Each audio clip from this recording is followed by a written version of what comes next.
Good afternoon, Battling Bishops fans. We are coming at you today from Bauer Field as Battling Bishops take on the Methodist Monarchs. This is a JV game. We start off with Connor Furby swinging at the first pitch, heater. Play made by number 30. Nice over-the-shoulder catch. Start off the game in foul territory. Now coming up to bat, we have Aiden Zimmerman. Also accompanying me, speaking in on this game, we have Brooklyn Kovic. Hello. Player. Yep. Aiden Zimmerman steps into bat. Transfer. So, Javi, you said that. Go ahead. As we drop in the slider for strike one. Continue. You said that last game the Bishops defeated the Monarchs. What was the score of that game? Do you know? Yes, I believe I got told by one of the players that it was in the realm of 9-3 or 12-3. One of those two options. Okay. It was a good win for the Bishops. I believe a couple of kids hit home runs. Okay. I know we got some big sluggers going at it today as Zim takes strike two on the outside corner. 1-2 count. Possibility of an exciting game today. Yeah. Because, as we know, every day with Battling Bishops Baseball is a great day. Great day. Always a great day. I believe that is caught, and that's going to be strike 3 on the foul tip for Aiden Zimmerman. That takes us to 2 outs, and up comes number 49, Mr. Kyle Brazo, as he steps in and destroys all the dirt in the batter's box. So, Brooklyn, tell me about this game Thursday. Are you guys excited? Yeah, so we have a spring play date coming up on Thursday. We're playing Pitt Community. I don't think we're playing for sets. I think we're just playing for time. So it's going to be 2 hours. Starts at 6 o'clock. It's at home. Interesting. So yes, Battling Bishops fans, you will be able to go and hopefully stream the game right here on YouTube. Perfect. The easiest way for fans to watch. Actually, no, that would be through Flow Sports. Flow Sports, our carrier. Yes. New to us this year, been amazing. I can say that it has been a great experience. Yeah, especially for my father. Even as an athlete, watching back on Flow Sports. Yes, I have been able to get some good video off of Flow Sports. Agree. Highly recommend. Highly, highly. As Kyle Brazo takes a ball, it's just on the outside corner. As he takes it for ball 1. Maybe a little bit farther than just outside. Yep. It was a good take. It's a good 2-strike take there for Kyle Brazo. Yeah, definitely. And we take it to 2-2 as not updated on the scoreboard up there. Pitch comes in. Slider. Let me just excuse Baden Collins, who's up in the box with us today, clapping and angrily yelling at his phone. I apologize. He will get it figured out. As Kyle Brazo hopefully figures out what pitch is coming here on the 3-2 count. And he does. And he smacks it through the hole. There we go, Kyle. Very nice, Mr. Brazo. Some may even refer to him as the freshman phenom. Yes. Very high potential out of Mr. Brazo. I love getting to work with him every day. And, we got some things that we're working on, and it seems to be coming together. Exciting. In full swing as big number 44, Eric Stewart, comes into bat. Eric swinging a new bat today, actually. Yeah. Never seen before. Its own brand. So he takes a nice slider on the outside corner for ball 1. Is there a joke there? Could you elaborate for us non-baseball players? I've never seen it before. I can't say I've seen anybody use it. It has a rodeo on it. A rodeo? It's quite interesting. And it is quite heavy. Not heavy. Preferably. I wouldn't prefer to swing it. Got it. But Eric Stewart, yeah, he can swing it. So he goes to a 2-0 count here. Takes a big hack on that one. Fouls it off. Hey, caught by Zachary Smith. Actually want to take this moment. March 31st. It is National Athletic Trainers Day. Yes, it is. We want to honor Zach Smith for all the great work that he does for all the sports teams. Yeah, you could check out the newest post at the NCW SAC Instagram account. just missed it. Nathaniel Volk was just in the box with us. Yes. So we go to a 2-2 count here.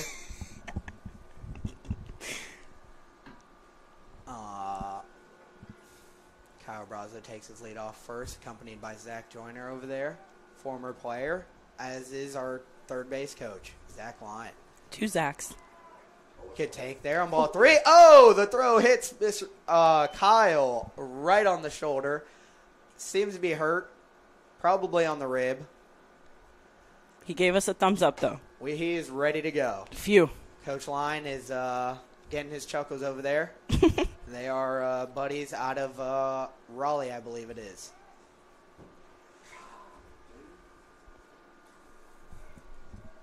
So we go to a 3-2 count here.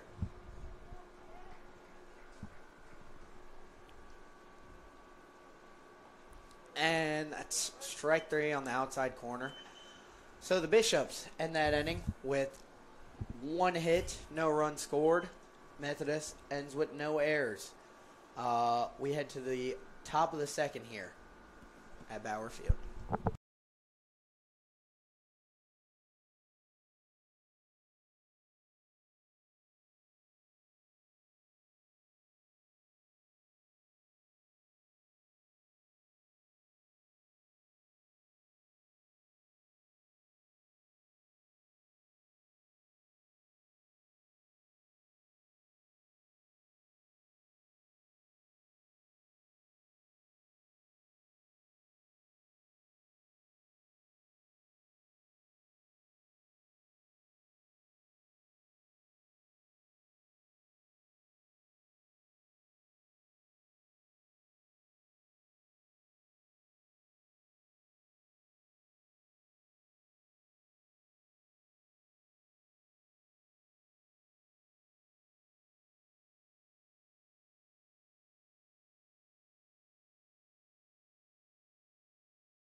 And we're back. Back here at Bauer Field as Parker Sherrod takes him out for his second inning of work. Facing number... Something 9? I believe. 29. As he throws strike 1 on the outside corner. Number 29 up to bat here. The pink bat. Smacks one over to Zim at third. Then makes throw across, and we got 1 down, ladies and gentlemen. Very nice play. Nice. Good first out. Quick work there. 2-pitch out. Love that out of Mr. Sherrod. As we got number 30 for Methodist coming up to bat here. Large man. The Cat X up there. He takes a slider in that other batter's box for ball 1. Brooklyn, sadly, will be heading out here shortly for practice as she prepares for that game that we previously spoke about on Thursday. Oh, yes. We kind of have a good crowd for the JV game today. Yeah, as I look around, I got to say, it is pretty solid. I haven't really seen what the side is looking like for Methodist. I can't assume it's too bad, considering that the drive's only about an hour, hour and a half. At least the first row in the stands over here is full. Okay, perfect. As Parker Sherrod throws a great slider away. Drop 3, though, and Brock Lemons with a great block and recovery for out number 2. Quick work there. I believe that's another less than 5-pitch at bat for Mr. Sherrod as we go to 2 outs here. Number 42 for Methodist steps in.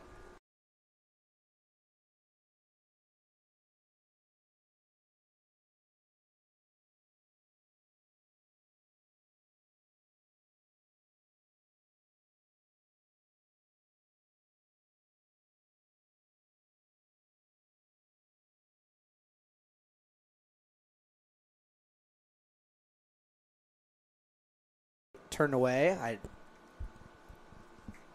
Okay, better? Yep.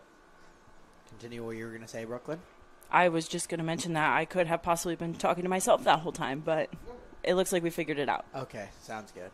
As Parker Sherrod throws in ball one, as we were trying to figure out some technical difficulties, someone did make it aboard.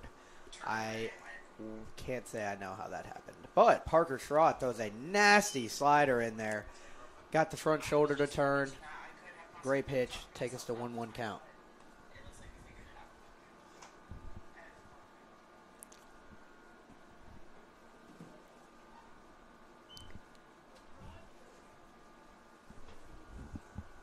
Number 35. Still, what's going on? Sorry, guys. We just had number 41, Matt Balin, come in. Give me a little what's up. That is my roommate. As Parker Sherrod throws strike 2 in there. 2-2 count. 2 outs. Everybody get the 2s rolling. 2s are hot.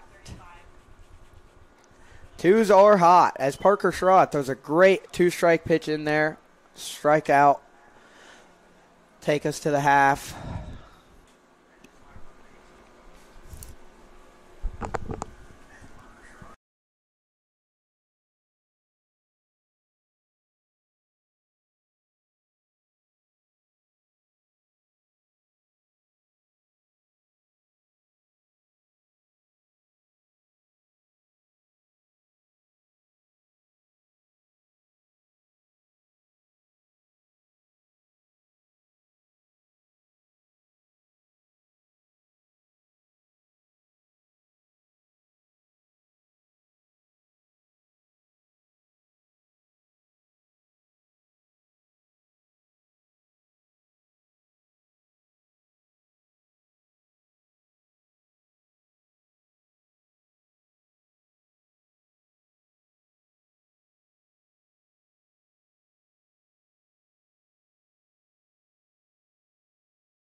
Hello, Bishop fans. We're back for the bottom of the second inning as Landon Delane steps into the box. Delane, a big hitter, takes strike 1 on the outside corner.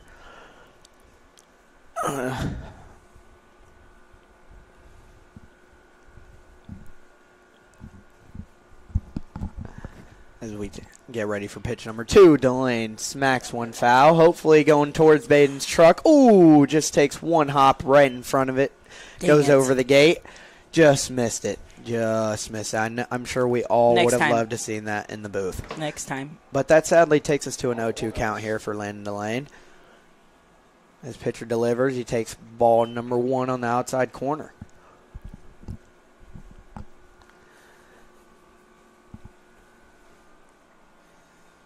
Not only Baden, but a array of trucks over there definitely could have gotten taken along with Baden's dad.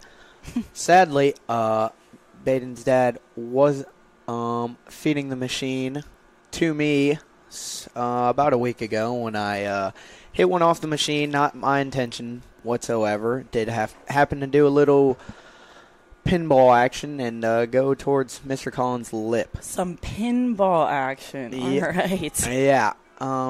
Definitely rattled around as Lane pops that one up.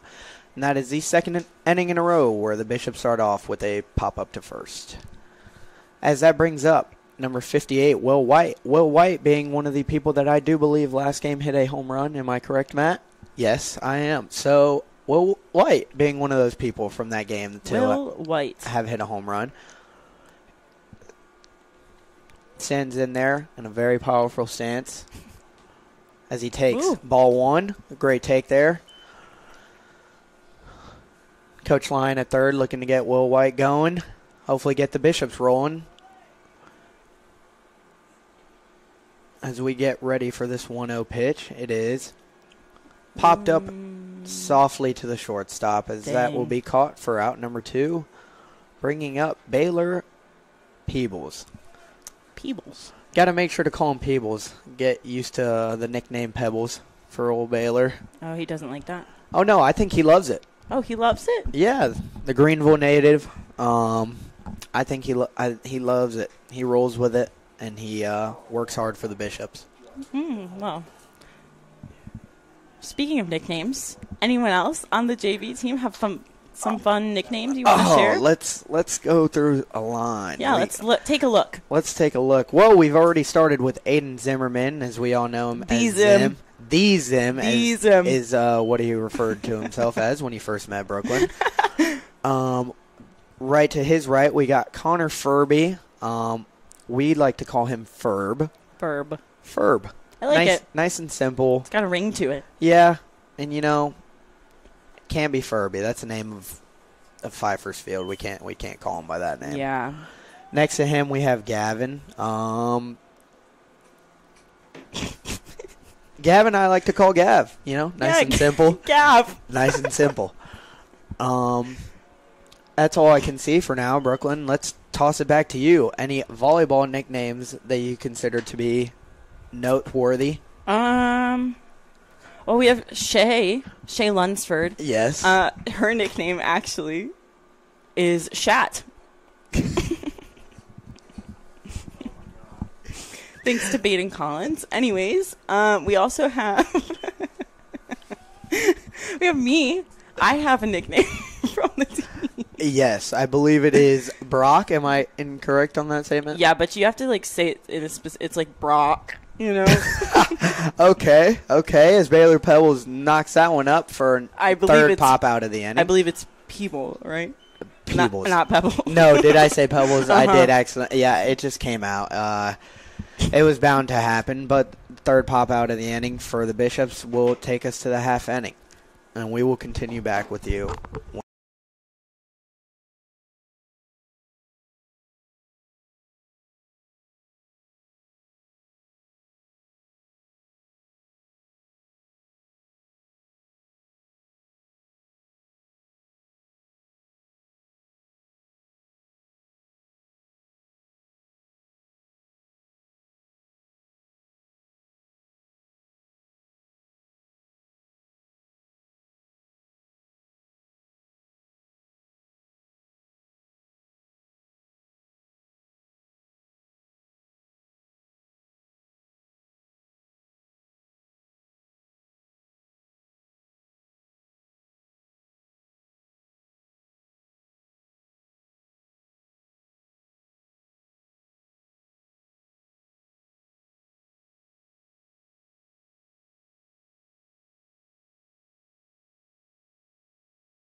Hello, Battling Bishop fans. I'm here with you for the top of the third inning as we start off with Shep Fowler taking the mound.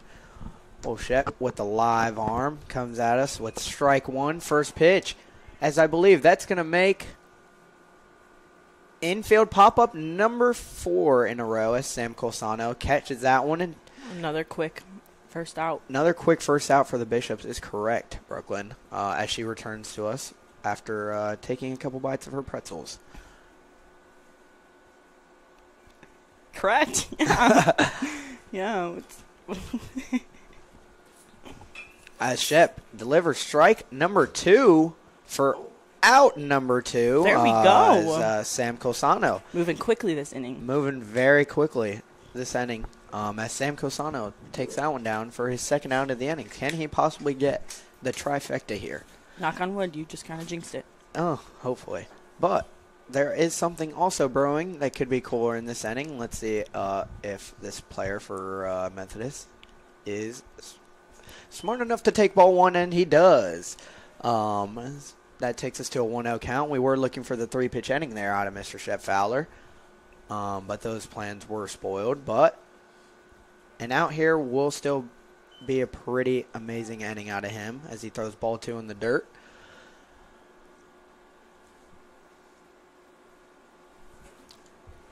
So Brooklyn, I must say, pretty disappointed with just the original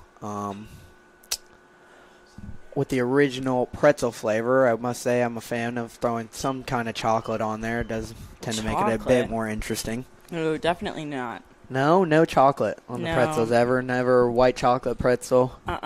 Interesting. No, I'm sorry to disappoint. It's okay, but how can we be disappointed when the Bishops have a 5-pitch inning out of Mr. Shep Fowler as Aiden Zimmerman snags a great ground ball at third base. Beautiful segue. Throws it over for a nice stretch by Kyle Brazo as we head to the bottom of the third inning. As the Bishops look to get on the roll and score 2 runs right here.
Welcome back, Battling Bishop baseball fans. We're in the bottom of the third inning with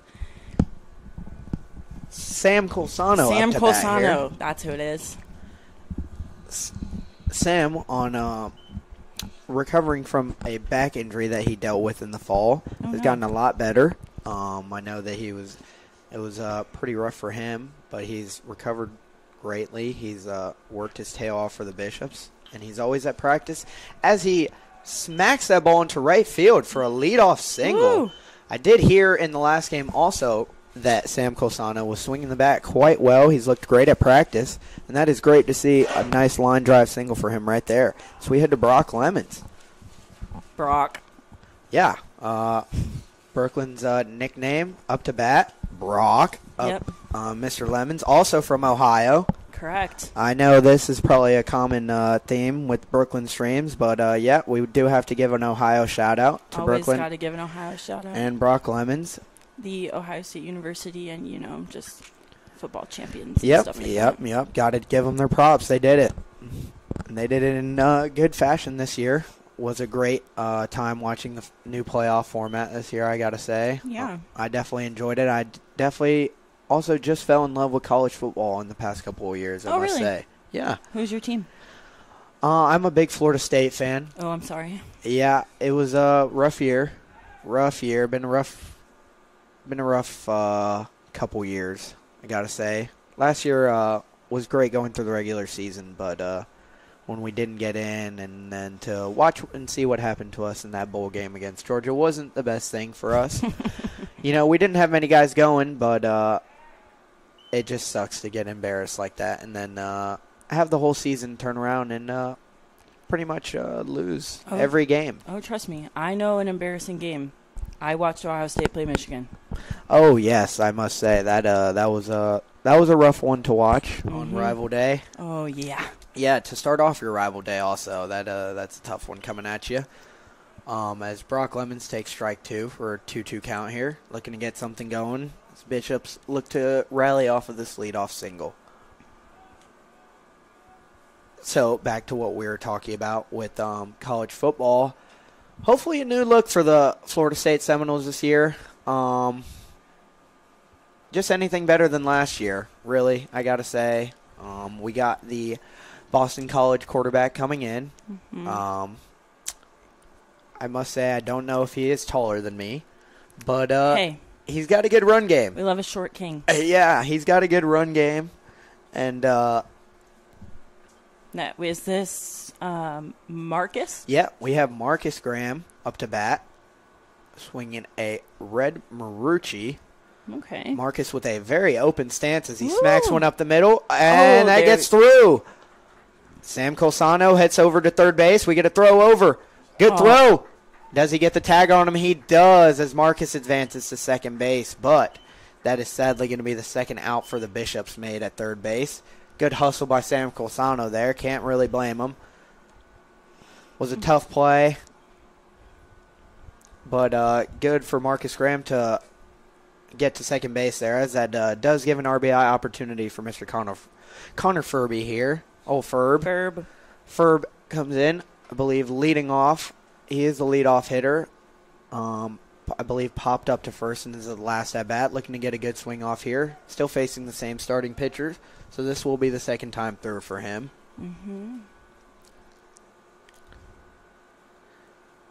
As Ferb takes strike 1. Yeah, don't really know what the take was there for, but he goes to an 0-1 count, and hopefully can still got 3 strikes to play with in this game, so hopefully can work something off. Maybe was sitting on the slider as he smacks it down the third baseline. It takes a terrible hop on the third baseman. Marcus Graham comes around third base to score the first run for your battling Bishops. There we go. As we said, Ferb did take strike 1, but maybe he was sitting on that slider. So he gets a nice hit. As it brings up Aiden Zimmerman. All right, I do believe that I have to head over to volleyball practice now, but enjoyed commentating the game with you, Javi. Great time. Thank you for Before I go, I have to, say my quote. Every day with Battling Bishops baseball is just a great day. Great day. Great day. All right. Love to hear it. Bye, guys.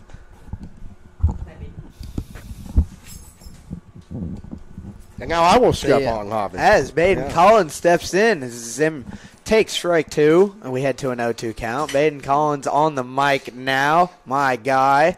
What's going on, Baden? Just enjoying a beautiful day of baseball. Hopefully we can get all of again. Got a lot of rain coming and storms a little bit west of Durham right now, but we got to try to get in about 6 more innings. That fastball is high. We're going to have a tough play at second. As Ferb gets in there for a stolen base. That's nice. It did look like a pitch out, so it's good to see that Ferb's quick enough to still get in there as we head to a 1-2 count for Zim here. But, we did just get a warning from Mr. Sears at the school about some incoming weather. Here's the pitch to Zimmerman, 1-2. Curveball, gets it. Bloops it in the center, but I think that's going to hold up enough. He'll be out F8. We'll head to the top of the 4th inning. The Bishops go strike for 1.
Hello, battling Bishop fans, and we are here for to start off the top of the fourth as Shep Fowler delivers strike one. I do believe there was a pitch thrown before that. I do not believe so. Okay, that's my fault. I believe that was Shep Fowler's first pitch of the fourth inning. Looked pretty good. Got a quick inning last time. We'll ground it out to shortstop, and that'll be an error for Baylor Peebles.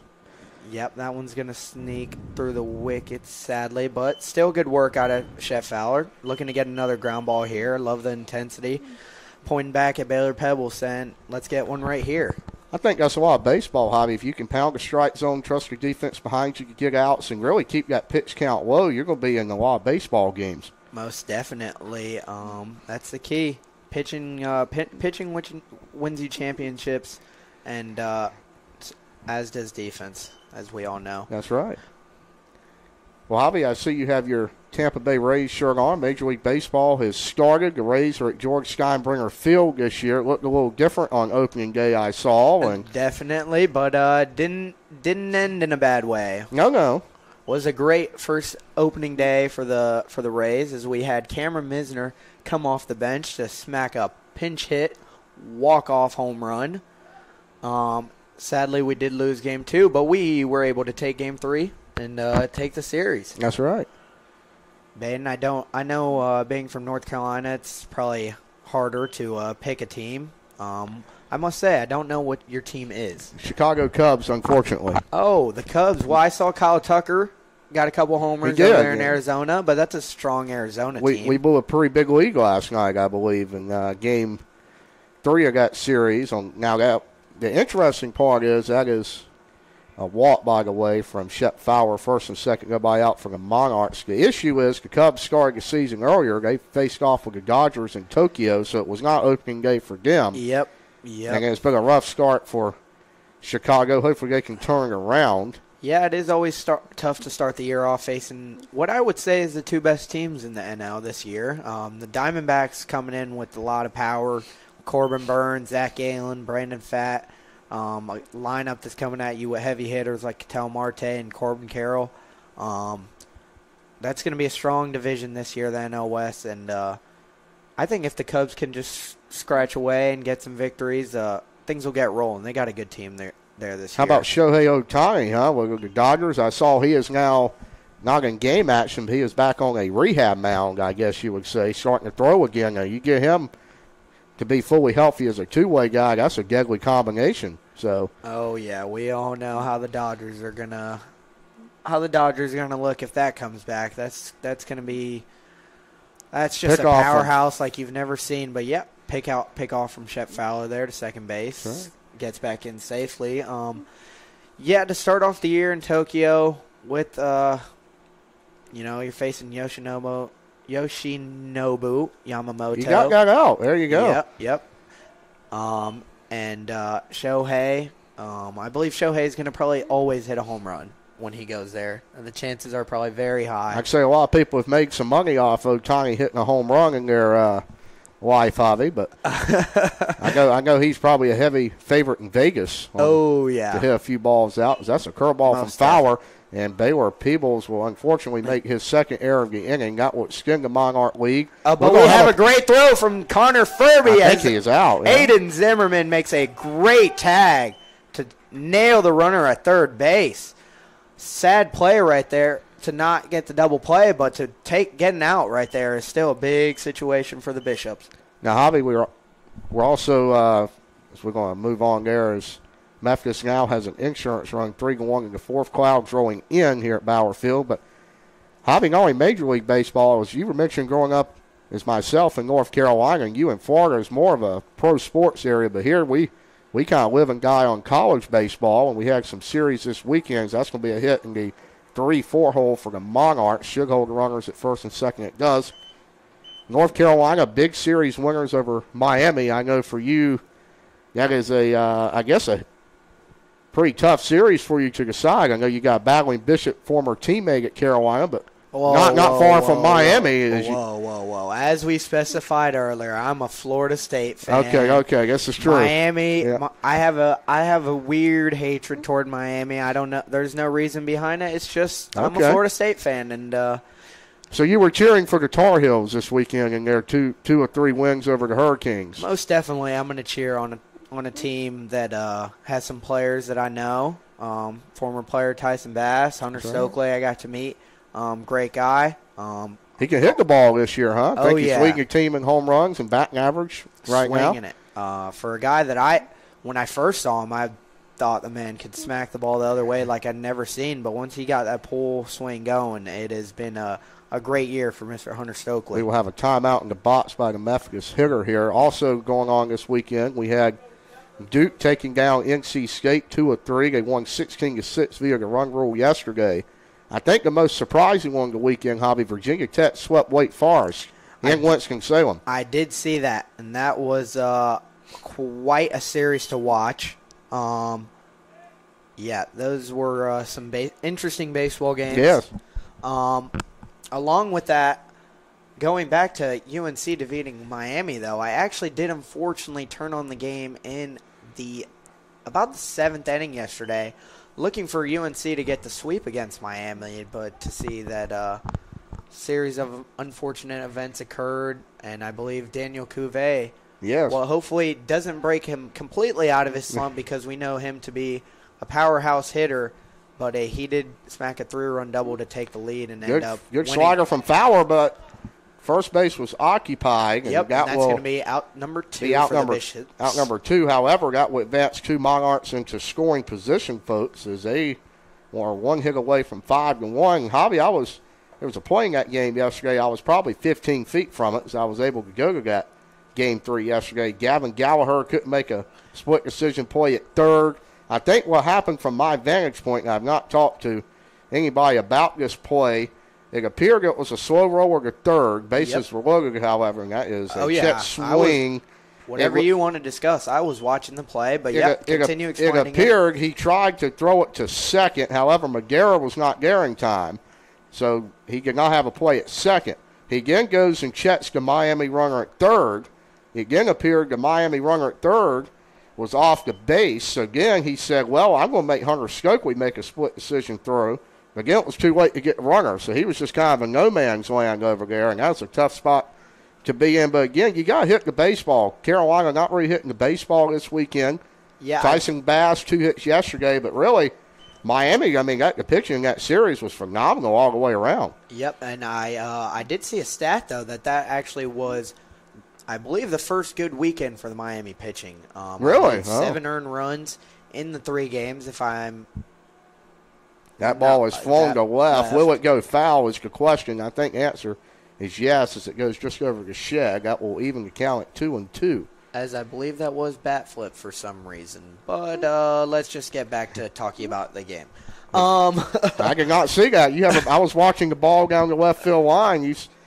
We talk about bat flips. The Bishops had one at Methodist a few years ago, I believe. The current Tar Heel, I'm not sure if the ball went further or the bat, as I like to say, a few years ago. But funny story about that game. That would happen to be, I believe, my first game. That will be a single in the left. That would we score 1 Monarch. They will hold a runner at third. However, issues in left field for the Bowling Bishops will not matter. Methodist will get their 4th run of the ball game. Continue, Hobby. Going back to that game, I believe that would be my first real official start as a freshman. And must I say, was a crazy experience. I believe that we got a couple guys out in the first inning, and I believe it went 3 through back to the top of the order with hits. If I'm not incorrect, I know I was able to dink a little single in there somewhere, but Tyson was able to come up and bring the heavy hitter shot as he hit one over the trees at the Methodist field, but also threw his bat above where the camera would be able to see, which was pretty unimaginable, pretty crazy to witness in person. Yeah, I was there in the dugout as well, but Javi, kind of talking about home runs, and we know Bass is no longer battling Bishop, and a lot of players have moved on. You really took over that power role as that ball was off the glove. I believe it's Brock Lemons behind the plate. Does not matter. You're leading your team in home runs so far this year. I believe you've got 7. Whoa. That would be Mr. You're Jacob right. Trivet. Jacob Trivet. Yes, you are Trivet. correct. I am wrong on that. You're second on your team in home runs. Yes. But really hitting the ball well. You're seeing it well. And Bishop's, even though record's not a great indication so far, there's been some pretty good at bats. The offense has really shown life this year. So what's the secret this year? I gotta say, honestly, having the opportunity to be in this amazing conference for 4 years, I've been able to learn a lot of things from a lot of people, like Tyson, like Jackson Hobbs, who's still here. Get to learn new things from people like Jacob Trivet when they come in, transfers like that. Zach Line coming back this year for us, providing a lot of insight for his season. Just using all of that knowledge and being able to pull all those things together. And then I've seen the conference for 4 years. I've got to see some great arms. And really just being able to get a good glimpse of the conference and, go into this year with a lot of confidence. Not trying to put the pressure of having to take the role of being the Tyson Basses, because that's not my role. My role is to be myself and to try and go out there and help us win every single game. Big weekend this weekend against William Peace and Raleigh. We're just going to, I think Javi's enjoying the conversation so much, we're just going to keep it rolling through this half inning. That was actually the USA South Championship Series from 2 years ago. The Bishops actually hosted a regional for the first time in 15 years in 2023. Yes. What's your expectations going into Peace? I know that's always a very hotly contested series. Two schools very close to each other, but what are you guys expecting this weekend? And I personally think Bishop's going to get back on track. I agree. I would say I go into every weekend with the extreme amounts of confidence. I trust all my guys. I know we're all struggling with what's going on right now, but I can't say I've ever played alongside a bunch of guys that are still so confident in each other to be able to persevere through the things that we're going through. We've gone through a lot this year, and I think a series like this coming up that's going to bring a lot of energy.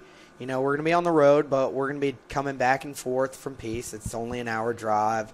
Get to be on some turf field. So I think the guys are going to get very amped up. I think some of the new guys that are going to be able to get to witness this rivalry for the first time are going to be amped up. I think the energy is going to ride high, and I think we're going to go in, and I think we're going to play some good Bishop baseball. The Pacers, along with the Monarchs, one of the two USA South opponents the Bishops have in JV action. I believe the Pacers and the Bishops play in junior varsity ranks. Obviously, the Monarchs playing Wesleyan here today. That ball is outside of Brazo. I believe that will even count at 1-1. He's looked very good. He's a freshman, Javi. He's, I would say, limited opportunities compared to others this year, but he's really stepped up when needed. He's got some timely hits. I really like the way he competes out there. Even as you've seen, some of the scores have been lopsided. He gets in games, but he really has an immediate impact on this team. Oh, yeah. Brazo's a guy that, he walks around and he's got confidence about himself. He knows that he's got the ability. He's got the smart. He's got the brain aspect of the game perfected. He really is able to listen. He's coachable, which is the biggest thing I've been taught my whole life growing up is you got to be coachable. And yep. I got to say, his personality is like none other that I've met. Is that a good thing? In a great way. In a great way, I must say. To be able to meet him, to meet his family, has been a great time. And he's going to be a big part of this program for 4 years, I must say. He did smack that ball, but it was sadly recovered by the third baseman for the first out of the inning.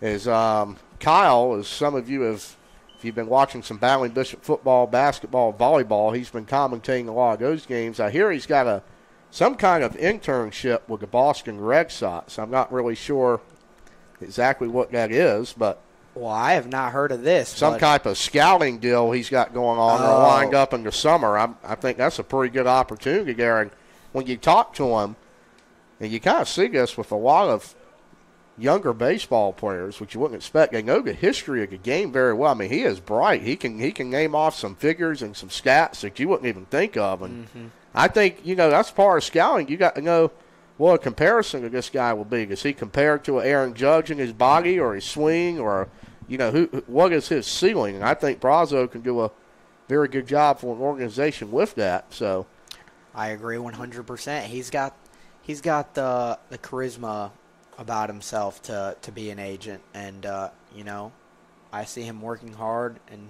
he's always talking about going into that field. He's always talking about the game with me. Yep. He actually did say to me a couple days ago that he thinks that somewhere along the road, me and him are going to be working with each other in this game of baseball, which I would love to see.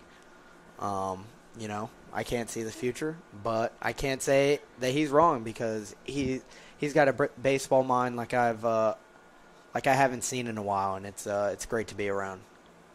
And that's a curveball there for ball too. Javi, you talk about the scouting ranks. Now, you live down in Florida, a pretty big hotbed of talent. Who are some of the guys you've trained with, be around, who are in minor league or pro baseball now that you get to kind of learn from down there? Oh, man. Well, I got to start it off with the main man from my high school, as that is going to be a double play. And we will pick this conversation up. We're going to have to take a break here on the Ballard Bishop Sports Network. Javi's going to give you some pro baseball guys that he's trained with in Florida when we come back. Yeah.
Ballard Bishop fans, back here at top of the fifth inning, and Javi Quintana is going to give you a little rundown on the new Ballard Bishop arm on the mound to start the fifth inning. Methodist leads 4-1.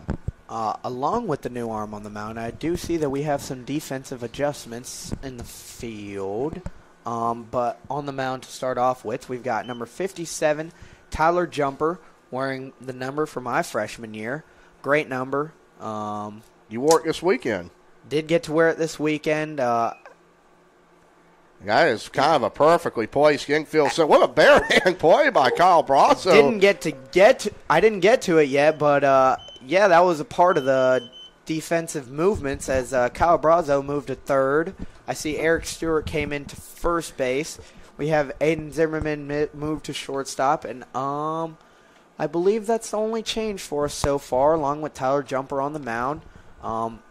Good, I think, 2-pitch at bat there. Sadly, he came away with a hit, but he throws a nice curveball in there for strike one.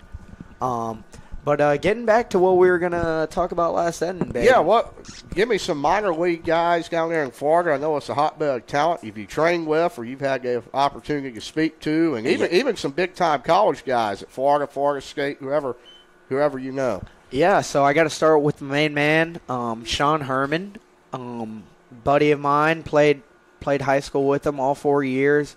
Faced him countless times. He got drafted out of high school after posting a, I believe, .4 ERA. His .4 ERA. I think second in the state of Florida, with in the realm of 120 strikeouts his senior year. Well, I'd say that would get you to be a first-team All-State selection. Yes. And along with that, be a 12th-round draft pick for the New York Yankees. So, Herman, I love that kid. I get to see him over break, get to play some golf with him. He has blessed me with a Marucci glove that was a part of his deal that I got to say is one of the cooler things I have. That will definitely be a trophy room thing that I have in the near future. But where is he at currently in the system from New York? He is in low A. He recovered from Tommy John surgery this past year. He had gotten up to high A. He's had a couple great starts in high A, actually. He's a young cat. When he got drafted out of high school, I believe he was still 17 years old, with a lot of potential. I think he just turned 22. Oh, actually, no, I don't even believe he's turned 22 yet. I do think that is in the summer. So, still young, got a lot of time left to grow. His stuff's getting a lot better. Comes at you 92 to 94 from the right side.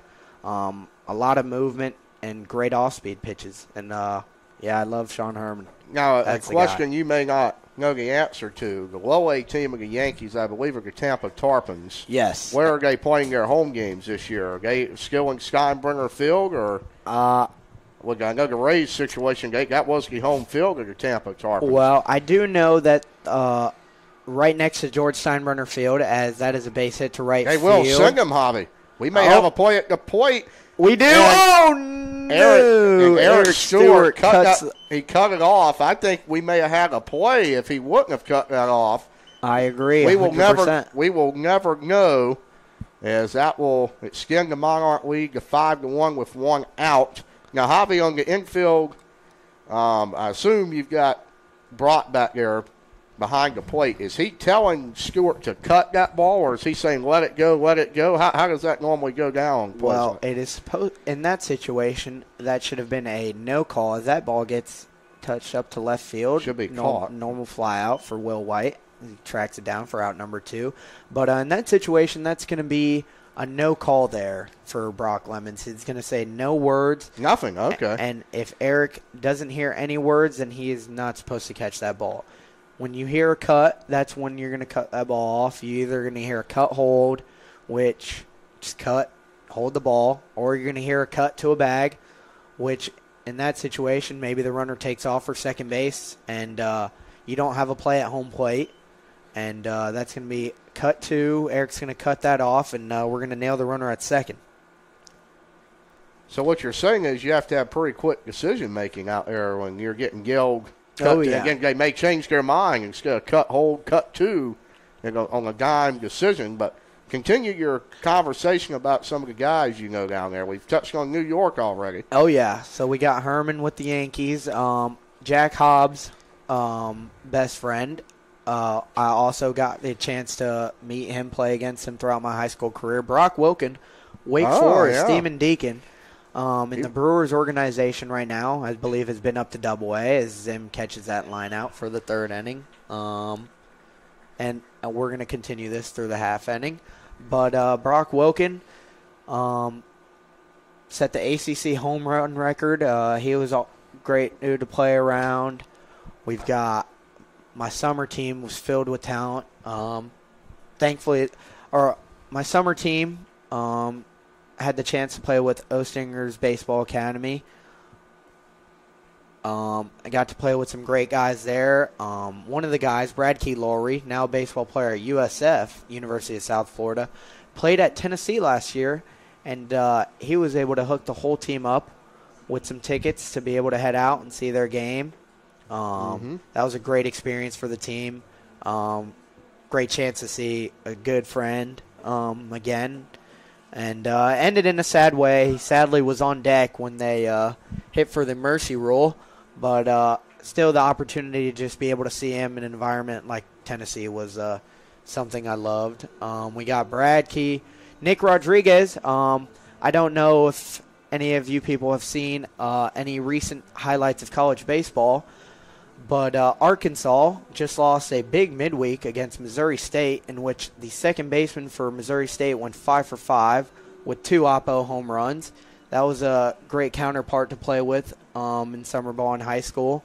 I played with great arms. Alex Canny just pitched this weekend against Florida at Ole Miss. I believe Zach Ruga's Arkansas's #1 guy. He's a former Pirate at ECU. He's really, I think, doing for Arkansas right now. Yeah. So, on Friday nights. Yeah, Arkansas. That's a great baseball team. I believe they're #2 in the pass rankings.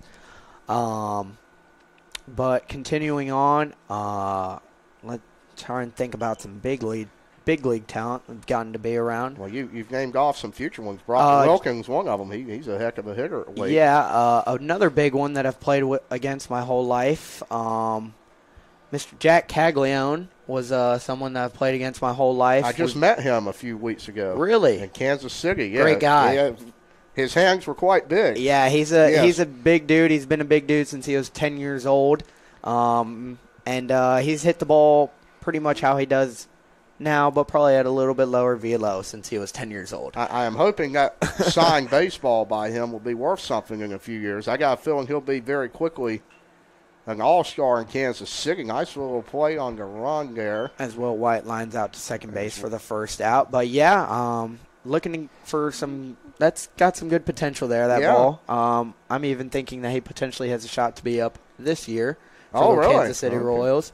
I mean, he's put on a pretty impressive spring training performance, and Royals are always looking to get some young talent up. Kansas City, they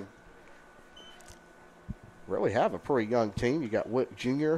out there. They've gotten rid of some of their older guys like Whit Merrifield and others who have since moved on. And you always have Salvi, though. He is still there, yes. Yeah, he's he'll be there forever, I believe. I don't see him retiring anytime soon. I think when he retires, he'll be a coach of some sort. Most definitely. At Kansas City, so I think he'll stick around. 1-1 count to Mr. Baylor. He's going to pop that one up to center field for out number 2 of the inning. Any interesting notes from opening weekend in baseball and in the majors? Any big news you want to share that you saw? Or big news. The only news I can think of are the new bats of the New York Yankees. I saw New York Yankees coming out with those new bats. Yeah, that's definitely a big talking point right now in the baseball world. Did you see the guy who created that? I did not. They have an analytics. The head of analytics for the Yankees was a former MIT. Am I correct? MIT professor. Yes. He said, "I don't love the brick and mortar buildings anymore." He quit his job at MIT, went to a community college to coach baseball. He then somehow worked his way up through the Yankees farm system and analytics, and now he's making, I'd say, a very good sum of money for the Yankees. And I didn't even know you could change the bats. I was really surprised that was legal. I was unaware of that rule, but I guess maybe we'll see a widespread of that throughout the MLB here shortly after the Yankees did put on a very impressive 9 home runs, right? Yeah. This weekend against former Yankee Nestor Cortez. Probably not the best moment for him to go out back to New York and give up 3 home runs and 3 pitches to start the game, especially. That's right. But we'll be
Back here for the top of the sixth inning, the Monarchs lead the Battling Bishops 5-1. First pitch swinging. Braza will throw it over there to Eric Stewart for out number 1 in the top of the sixth. Javi, we've touched on baseball at all levels. My Duke Blue Devils and men's basketball going to the Final Four. First time under John Shire. I think the Blue Devils got a pretty good shot to win it next week. I would say so, and I must say that was on my bracket. So it was. I sure do hope it happens. I did have them beating Tennessee, which is obviously not going to happen.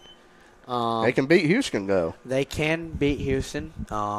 I believe it's going to be a great national championship if those two. It's going to be a great national championship no matter what. But to see the Duke Blue Devils get in there for you, yes, but mainly Mr. Colin Scoggins, I want to give a shout out to. Scooby may have to catch a private jet Sunday after the William Peace series. Most definitely. No, they play Saturday. I'm sorry, that will not work for him. Oh no. Well, hopefully. Maybe Monday for the Natty. How about that? And maybe we can make those 2 games quick on Saturday, and he can be able to watch his Duke Blue Devils play.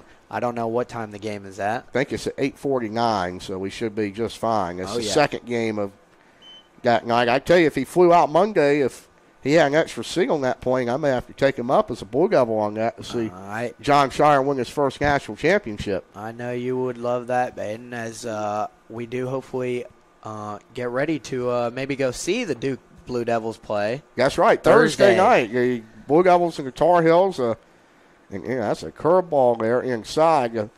That's a little ACC network television deal. They have one series a week on Thursday nights. This past week it was Stanford and Virginia. Not sure if you called any of that one, but the Wahoos were really hitting the ball. They got back on track, beat Stanford 2 out of 3. I believe Stanford's got a Japanese phenom in the lineup. I can't remember his name, but played in the MLB Draft League. And from what I was listening to on the ACC network broadcast, there is a ton of Japanese media that follows him. You know, I can't remember his name, but you may know what I'm referring to. I know exactly who you're talking about, and I did actually get a little insight as that ball gets smacked down the left field line. Will it go over the fence foul? It will go over the fence, but it is foul. Way foul.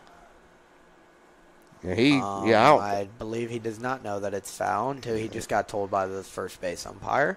I do also want to point out that we have a new substitution behind the plate. We have Tyler Pegram behind the plate for us now, catching Tyler Jumper as we go to a 2-2 count here with 2 outs. Hopefully the Bishops can get out of this inning and go start piling some runs on.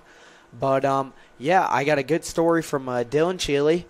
Former player at Wesleyan, plays at Florida Gulf Coast University now, who was also able to play in that draft league as the ball is popped up, called off by Sam Cosano, and he gets under it to nail that for the 3rd out. Javi, would you like to continue that story, or you want to pick it up in the bottom of the 6th? We can pick that up in the bottom of the 6th. We will do it. Middle of the 6th inning here from Bauer Field. Methodist leads Battling Bishops 5-1.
Back here in the bottom of the 6th inning, Monarchs lead the battling Bishops by a score of 5-1. Tyler Pegram leading things off for the battling Bishops as he'll swing through a fastball for strike one.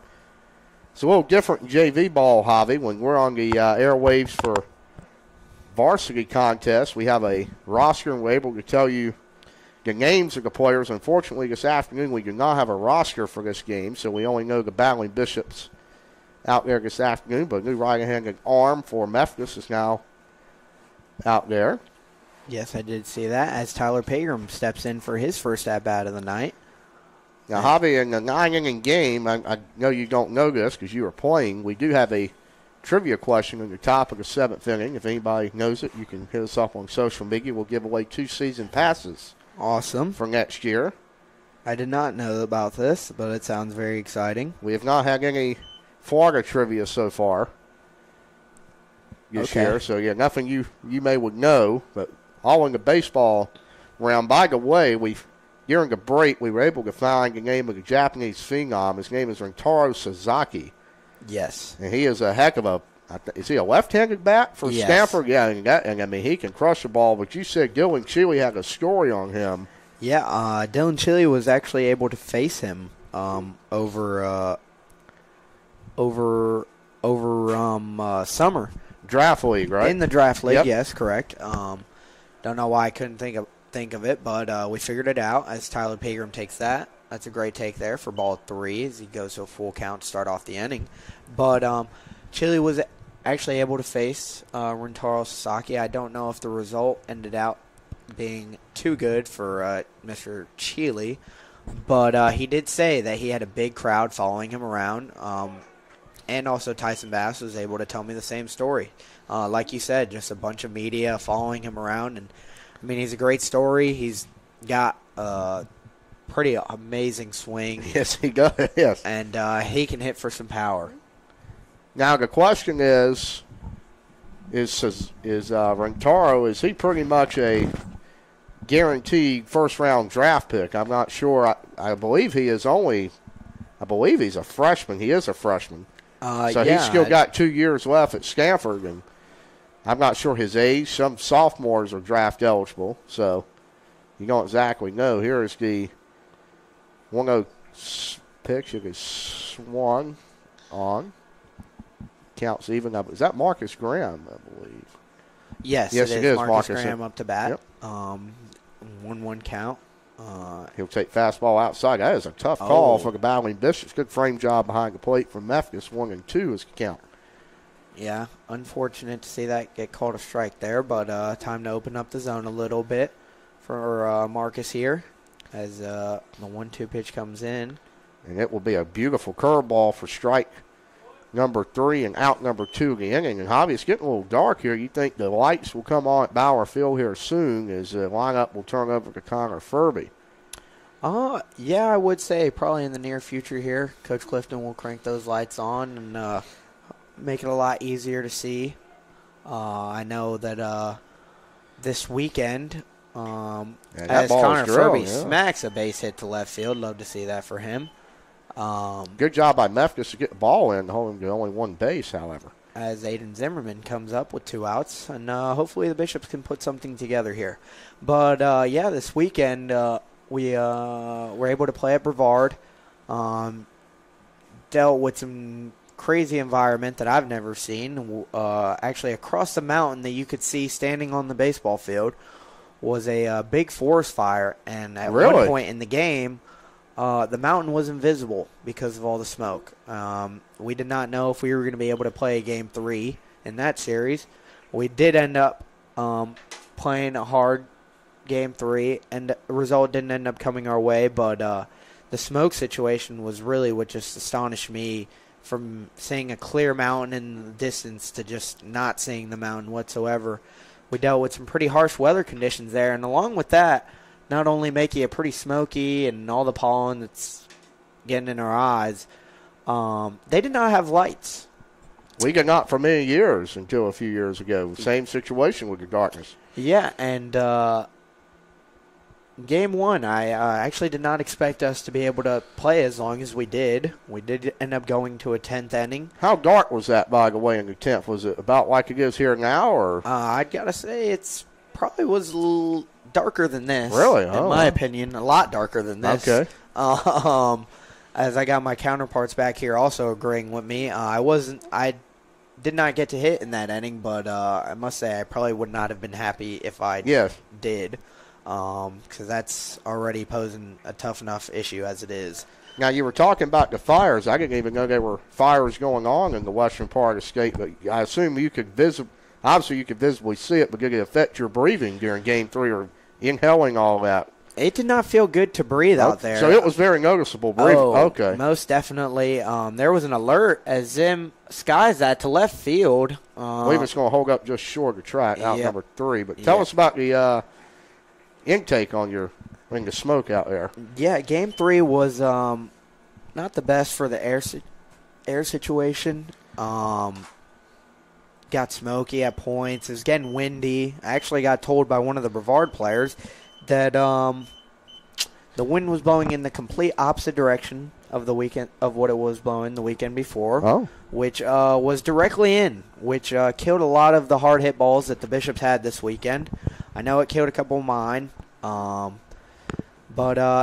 that's baseball. You got to deal with it. They also dealt with it, so can't complain too much about it. You were right. But the weather, the breathing situation was definitely difficult. There was a big alert when we came up on our phones about the fire. It was an unknown how it started, and it had spread across a lot of acres. I know that. And in Asheville, it definitely can get windy. So prayers out to Asheville out there. I know they've already dealt with the hard situation this year with the hurricane. I know Brevard definitely got affected by that, but wishing the best situation over there.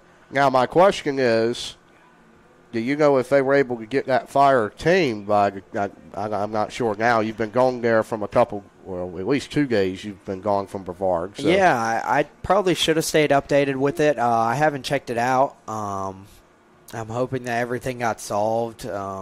I know that all the other sports, actually, on the day that we played, were canceled at Brevard. Yes. Oh. Softball was supposed to play Methodist, I believe, and that game was canceled. Other sports, I don't know other sports they had going on that day, but all other sports except for baseball playing a doubleheader that day was canceled. So I can't assume that it's just gone. Let's play ball, huh? But yeah. It's definitely probably still having some effect over there.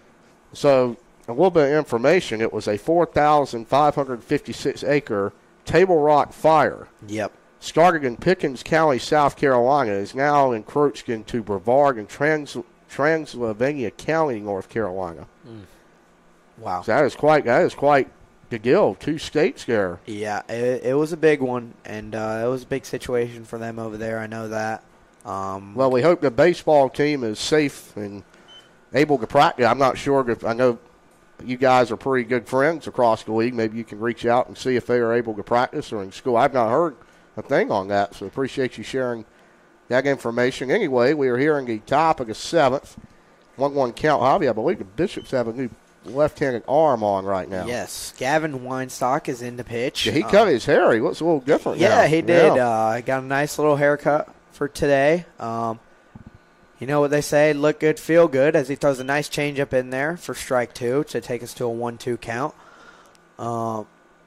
Gavin, accompanying us this weekend in Brevard, also was pretty starstruck at the weather.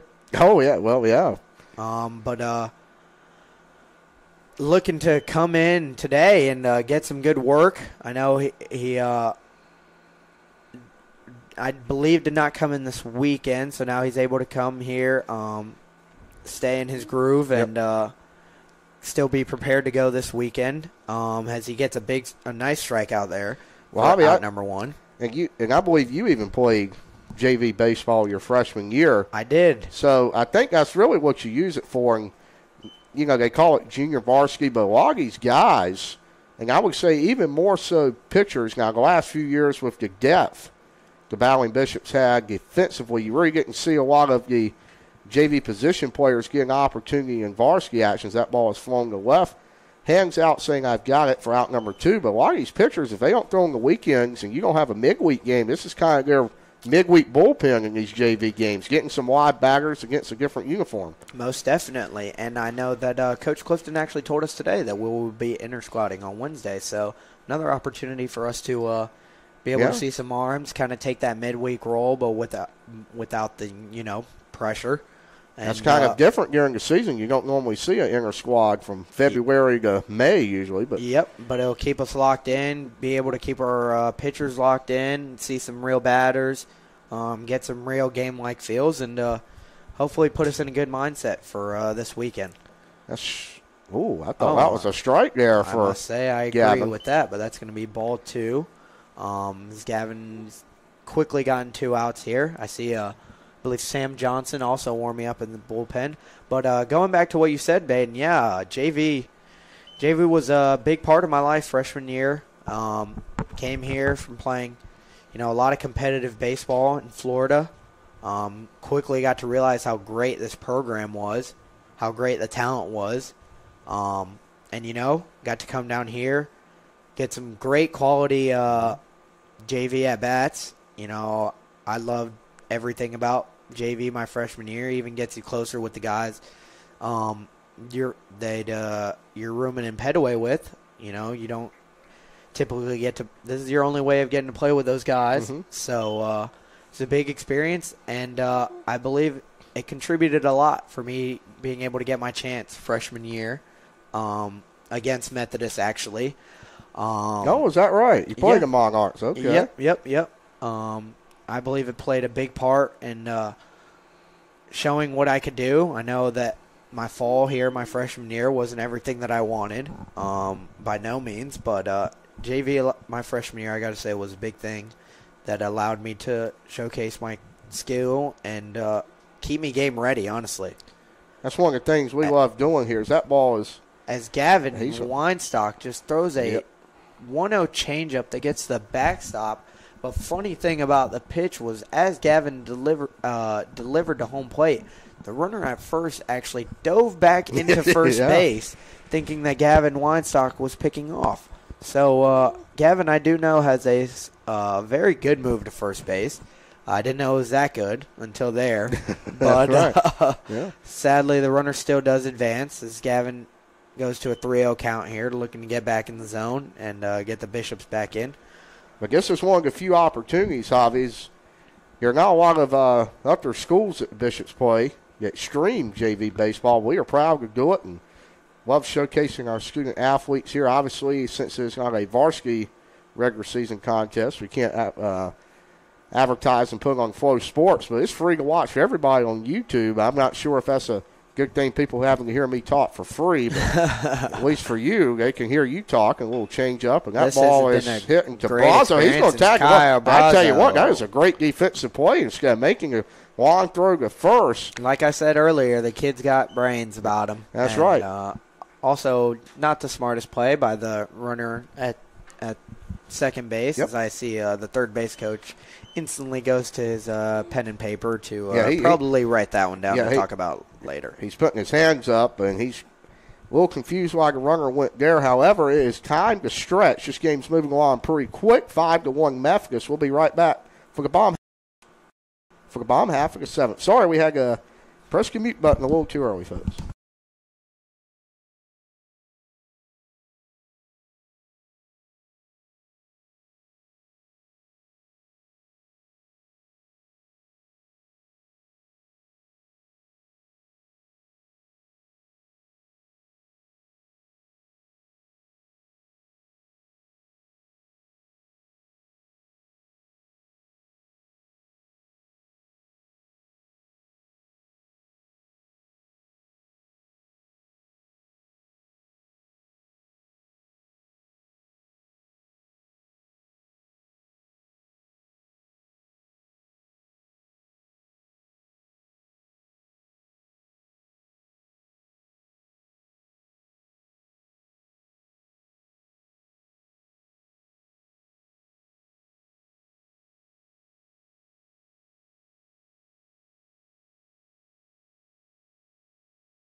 Back here for the bottom of the 7th, Kyle Brazo just made that nice play at third to retire the Methodist runner. Javi, I think you're right. He should have probably checked up halfway between second and third there to make Brazo make that throw across the diamond. But very smart heads-up play by Brazo. A lot easier to make the tag there. Yep. As the Monarchs, it appears from our standpoint, has a new pitcher in the game. That is number ball 33. 2. Yep, that is Chase Carroll. Chase Carroll. Listen to this, 6'4", 235. He's from Benson, North Carolina, went to South Johnson. Oh. That's right. He was actually, if this is the same guy, it is by looking at their roster. He was a first-team all-conference relief pitcher last year in the varsity squad, appeared in 20 games with an ERA of 4.50, so might be one of those midweek bullpens for the Monarchs here. Interesting. As he will fire a off-speed there for strike number 2 to even the count. But, yeah, the Monarchs kind of taking a page out of Bishop's playbook with some of those relief guys for JV games. Yeah, I must say, though, a conference – say that again. He was a first-team all-conference relief pitcher last year. Under a 5 ERA for Memphis. Interesting. Well, yeah, I can't say that I remember facing him, but I probably was one of the arms that we did face last year. He throws from a funky lefty motion as Kyle Brazo pops that one up. And that's going to be a tough play. The ball came back yet, but he ran it perfectly. Nice snag behind the plate there for the Monarchs. And I believe, let me check my notes here, and that he is not wearing the correct number. So, unfortunately, we can't give that young man a shout-out. Yep, but that's a nice play to take it to Eric Stewart up with one out. I tell you what, Eric, he has some – we've talked about him. He's got, I believe, a few varsity plate appearances here at Bauer Field this year. He's got a very good size to him. He can get a hold of one. It's going to go a long ways. He's going to ground that one into 5-6 hole. Nice backhand play by the shortstop. Throws it to first for out number 2. As he does keep his foot on the bag. I think he did, Javi. Yeah, I got a little antsy. But, Eric had some very impressive at-bats in the fall. He hit the ball with a lot of power and was able to do it against a bunch of different arms. And he really proved himself, and he has deserved his varsity at-bats that he's gotten, as have so many of the guys that have gotten up there that are playing in this game today. It's ball number 1, by the way, trying to make quick work of the battling Bishops. The bottom of the 7th swings a fastball outside. 1 ball and 1 strike. Javi, I know the umpire's been pretty consistent behind the plate, but what do you think about the automated strike zone up at the Major League Baseball levels? I know that was tested out in spring training. What's your opinion on that? You think it takes off at the big league level? Wow. Yeah, he could not spin that one right. As that curveball is not even close, so 2-1 now. Yeah, I got to say, with how the challenges, I believe I saw a statistic that said 54% of the challenges were correct, which I got to say. That's a lot. Well, 54%, I believe it was comparative, so 54% were right, 46% were incorrect. Okay. Which, if you ask me, baseball needs a little bit of something like that in the game that just, adds depth to the game, adds something extra that you got to think about, makes you think about what's going on in the game. If I'm in a 2-strike at bat, okay, I'm trying to adjust to this umpire, but it also helps me because I know that the pitcher is going to try and work with the umpire. So those two things coincide. You never know who it's going to work for. It's baseball. We never know the result until it happens. Well, but I got to say, I love having umpires. Our umpires are definitely not perfect, but they're out there, they're working their hardest, and some of the umpires that we had this weekend, I got to say, I give them credit. They did a great job. Definitely was a play in the 9th inning of the last game that I thought could have gone either way, but other than that, I really had no arguments for what went wrong. There's a lot of things in the heat of the moment as Will White smacks second base hit in the row for the Bishops, as that one gets bobbled by the left fielder, but I don't believe Landon Mullane is the speediest, so he will not be heading over to third base. But possible 2-out rally here brings up Baylor Peebles. However, I've got to say there's one part of baseball which I think they're taking out of it now, and you even see it with the challenges on the plays that Bang plays at first, which I have a little story on that too, but I think human error is a part of baseball, hobby. I don't think you should take out. You're not going to see any more Tommy Lasorda ejections anymore. Bobby caught some of those infamous moments. You're not going to get any more of those. All you got to do is tap the cap. So I think it takes a lot of very memorable moments out of the game. And, I agree. People make mistakes just like, in baseball. There hasn't been a player ever to hit 1,000. Nope. No one's perfect out there, and neither are the umpires. So why try and make a imperfect game perfect? But however, I do like the pitch clock rules, though. That has really sped it up. I do like that, and I think they should keep that going. As Peebles will swing through a 1-0 fastball for strike number 1. Healthy act from Peebles there. But I agree. The pitch clock has been something that I can definitely get behind. Us getting a clock installed last year was a big thing, because it can help. It's another thing that adds depth into the game. If a pitcher's trying to get into a groove, now I don't have to go in there and call time. I can look at the clock. I can wait. I get until 8 seconds to be staring at him in the box, and it's just more things in the game that add that, like I said, depth, character, just a little bit of extra that makes you think a little bit more that I love. That's right. As we go to a 2-2 count here, big situation for the Bishops here in the bottom of the 7th. Looking to scratch across hopefully a couple. Can't do it. People will swing through it. 2's on the board, as they say. Bishops need a little 4-run magic here with 6 outs to work with. We'll be right back for the top of the 8th on YouTube.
Battling Bishop fans, back here for the top of the 8th inning. The Monarchs lead the Battling Bishops 5-1.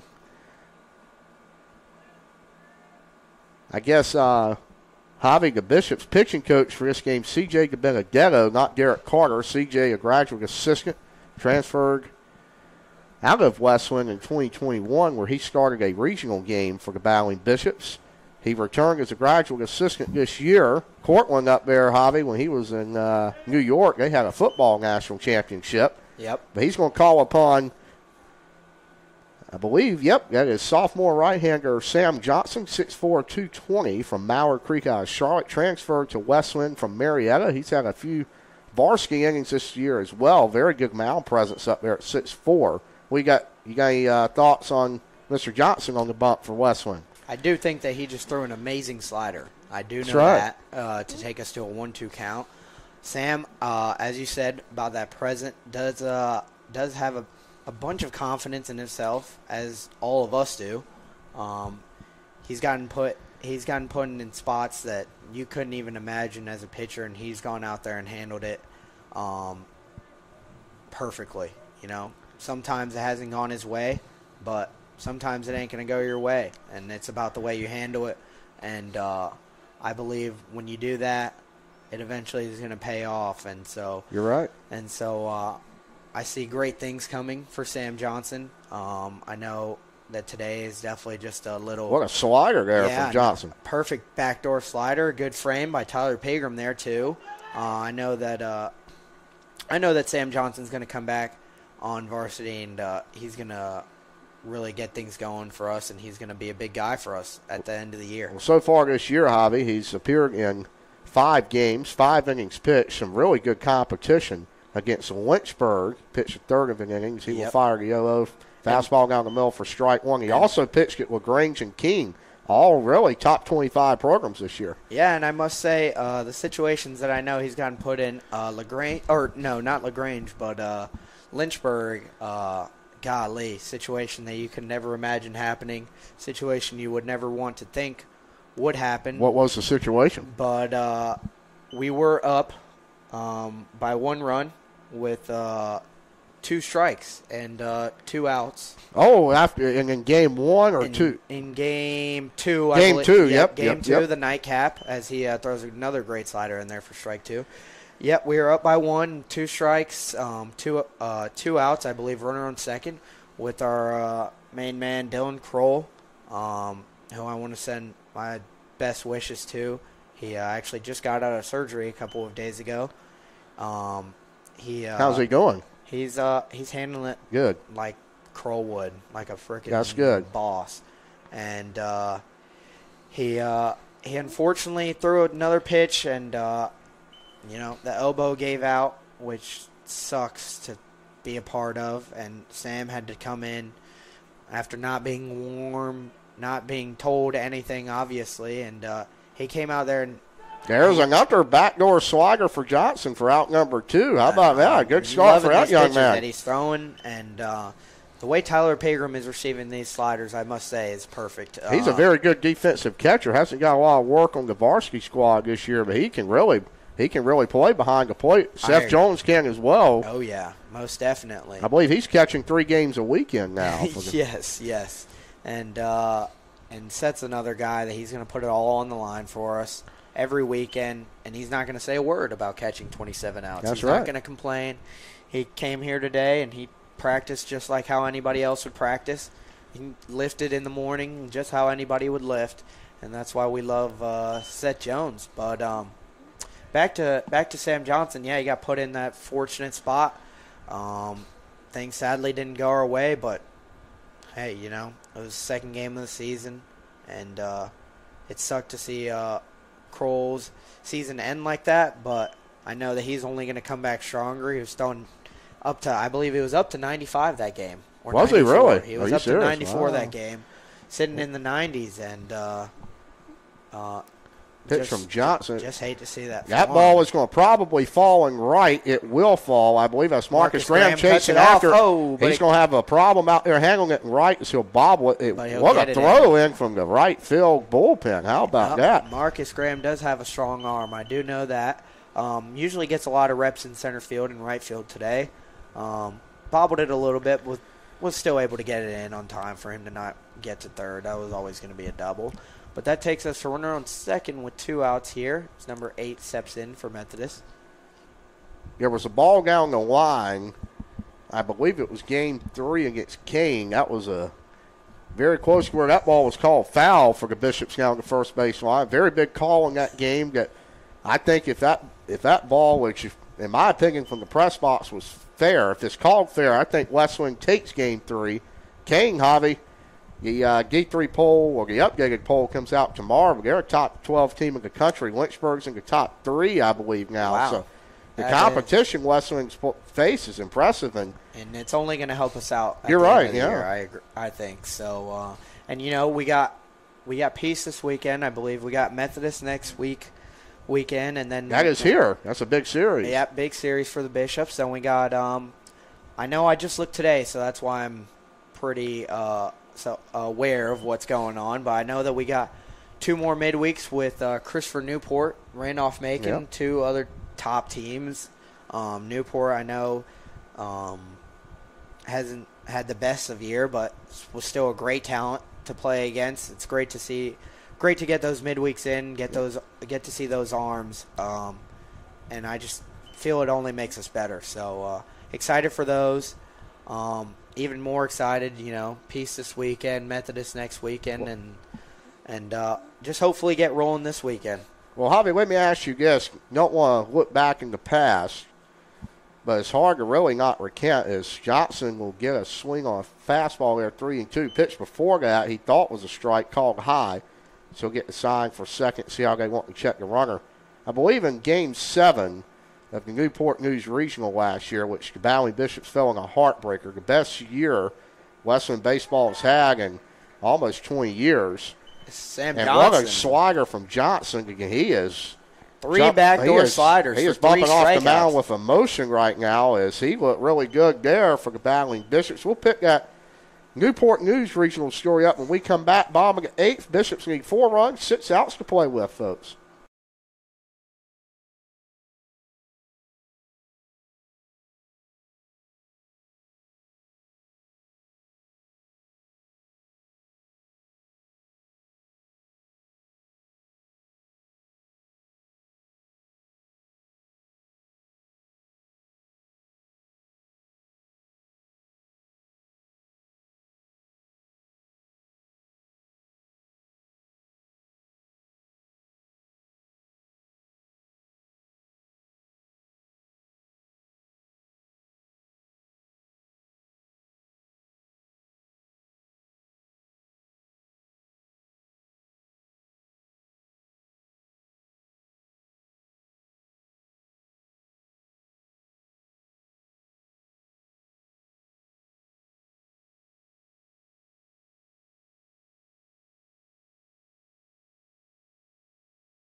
Back here in the bottom of the 8th inning, Battling Bishops got a scrap across the rally, getting a little dark to see out there. I wonder if the lights will come on at Bauer Field with 6 outs to work with as ball 1 is thrown there. As we were talking about with the Newport News Regional a year ago, there were 8 Division I players on the field. If I remember correctly, you even got a hit off one of them. Dylan Weber, he was a first-team All-American, I believe a left-hander for Christopher Newport. He's now at Chapel Hill with Tyson Bass with the North Carolina Tar Heels. So take us through that and the talent level that was on that field in that game. Yeah. As the lights do come on, by the way, just as we were talking about. Not only in that game, just that overall regional experience was awesome. To be able to play in those games was a great chance for me. I know my first not my first at-bat, but I know my first hit of that regional came against a great arm for Immaculata. Yep. That was an elite arm. Hadn't seen stuff like that in a while, so that was great to get the confidence up. But, yeah, Weber did start Game 7. I know Drifton Paget led us off with a laser single to right. I believe Tyson got a knock after that. And Weber, he went into strikeout mode, and he went into Weber mode, and he got the next 2 batters out on strikeouts, and I was able to go up there, and I was able to get something to hit, and thankfully drive in 2 runs, 2 big runs that I thought was going to really get us going. Unfortunately, that game did end a lot of heartbreak, but it was just a great experience. I mean, the amount of talent that was on that field was unbelievable. No, you're right. And it was just a great experience to be around and to be a part of, especially. Just to be out there competing against guys like that it's once-in-a-lifetime opportunity. Christopher sure. Newport fell to, I believe, the eventual national champions, Misericordia. Yep. Very low-scoring series there, as that is a swing. Almost looked like a hit and run for the battling Bishops, but nobody covered third, and Colsano's going to get the third. What about the base running there? Very nice there. For the battling Bishops. What looked like almost an attempt at a hit and run. That's what it looked like, too, yeah. Almost perfectly executed. I don't know why the shortstop was covering the steal there, but Tyler Pigram did almost execute that with the ground ball. Almost got it through the hole. Third baseman was able to scoop it up, get him out at first. But, yeah, as we saw, Sam Colsano, heads-up play, was able to take third base. As that brings up Marcus Graham with a big run opportunity for the Bishops. Need this one desperately. Need to get something going. Bishops need to do it quickly, as our severe storm has now moved east of Durham, and that ball was going to drop, and the Bishops are going to cut away at this league here in the bottom of the 8th inning, Hobby, but hopefully they can do it quick, as we said. As you know, the Lightning situation, if you've been playing baseball a long time, I believe under 10 miles, you got to shut this thing down, and probably would not be resumed tonight based off of the forecast from what we're seeing via WRAL right now. But, hey, if the Bishops can come back and tie it, I'm sure they'll take it. Oh, yeah. Another note, the lights did just come on, as I did see Coach Clifton exited his seat that he had on the bench next to your father over there. And that ball is fouled by Furby at the top of the order. Continuing back on this little comeback that the Bishops could possibly mount. We do have Connor Furby up, as you said, top of the order up. Perfect swing out of Marcus Graham there to do the job and get the run in, especially with the hit on top of it. I know that we've been working a lot on practice on trying to get execute situational hitting. So to see young guys executing is great. Seems like the baseball programs, you touched on my dad, Coach Bard Collins, affectionately known as BC out here. Seems like the baseball program here, Javi, you're either have some kind of connection to Northern Nash High School or you're from the state of Florida. That pitch looked high to Furby. He's going to get a very tough strikeout there. Zach Lyon disagrees down at third as well, but you look at the connections to Northern Nash. Bard Collins, the head coach here, he coached Derek Carter, pitching coach in high school. I was the bat boy at that time. Did not know that. And yes, I was Derek Carter's bat boy. Then I went on to be I believe my title was special assistant to the head coach when my dad got the head job, and we coached Carson Ashman and Travis Gamash.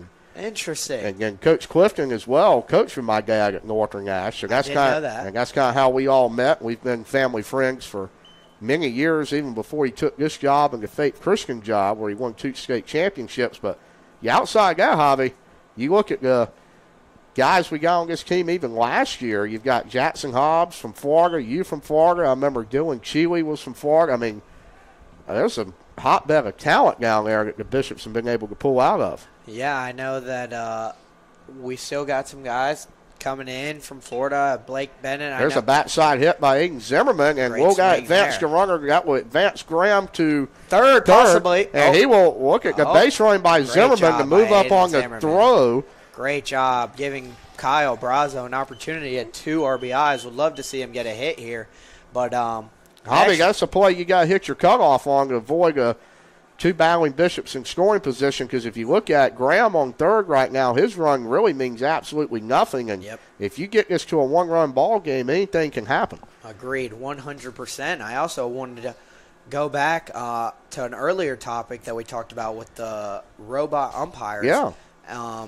You see there, this kid is only trying to throw that heater away that this umpire's deciding to give him a little bit. He's giving him a little bit of leniency, as we saw with Connor Furby, struck out on a questionable pitch. But Zimmerman, as he took strike 2 on the outside corner, was able to learn and eventually adjust and poke a base hit over there. And good pitch there for strike 1. yeah, as he gets a slider over in the 1-0 count. That's a good take there for Kyle Brazo, though, as he looks to hit the next pitch. But yeah, Zimmerman smacking that to right field is a perfect example of knowing the game and knowing what the other team is trying to do.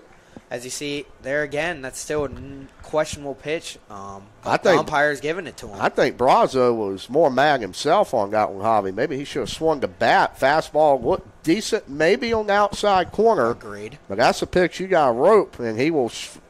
Wow, I cannot believe they could not call that breaking ball for a strike. Even more incredibly, how do you take that with 2 strikes? Yeah. But anyway, it proved to me that he has an amazing eye. It does work out for him, as he will now even the count at 2 balls and 2 strikes. Really big pitch in this ball game. Battling Bishops looking to get within 1 run with a knock of the bat in the outfield, and Brazo will draw it full to 3 balls and 2 strikes now. Big pitch here for the Bishops as we got Eric Stewart on deck. He's always a threat. Yeah, always a threat. I know he had a walk-off hit a couple games ago. Could do some damage, possibly to bring in the tying run from first if Brazo can get on here, which he does. Yep. Takes a ball in the dirt there. Catcher does block it. Would have been big run there if that could have gotten by. But that does bring up Eric Stewart in a big situation for the Bishops here as the Methodist pitching coach is going to come out to talk to his pitcher. That'll be his first visit here in the 8th inning. We do have a right-handed arm. Can't see who that is with the gold jerseys. Kind of tough to see for Methodist. Now, Javi, the pitching coach, actually is the head JV coach. Spencer Martin, he's been at Methodist 14 years. When I was the director of baseball operations here, actually had the opportunity to attend some impact camps with him as representing the Bishops. Super guy. He's been around Tom Austin down there, and you look at the lack of turnover at Methodist and the stability. Tom Austin just won his 3,000th game. He ranks top 10 all time in college baseball.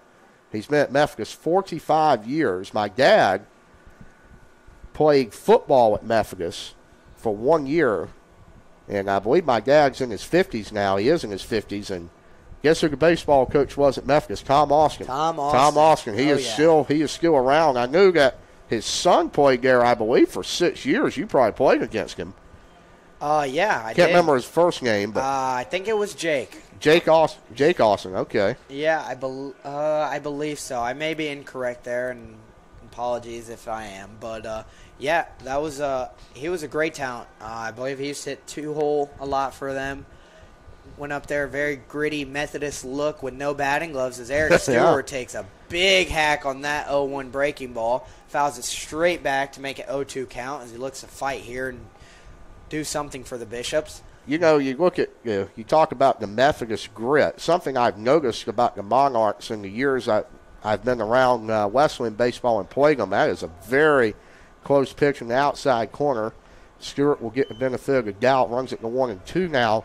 Methodist does not wear traditional baseball hats, have a very curved bill from their JV to their varsity, unlike the Bishops and I'd say pretty much the rest of college baseball. As Stewart will hit that one in the right. I think it's going to hang up enough. It will.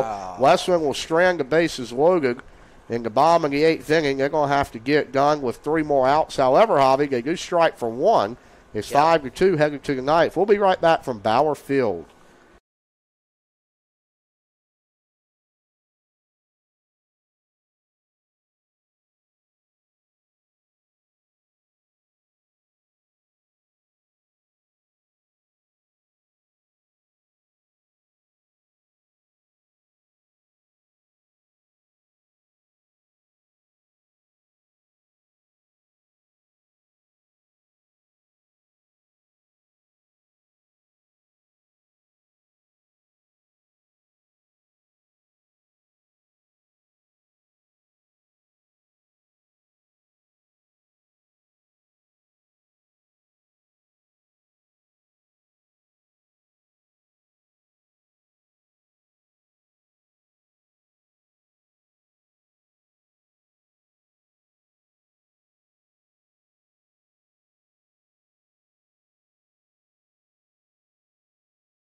I love We Rupex. join you back here at Bauer Field, 2 pitches late. We apologize. 1-1 count. Javi, tell us about the new Wesleyan pitcher up there trying to get the last 3 outs for Wesleyan.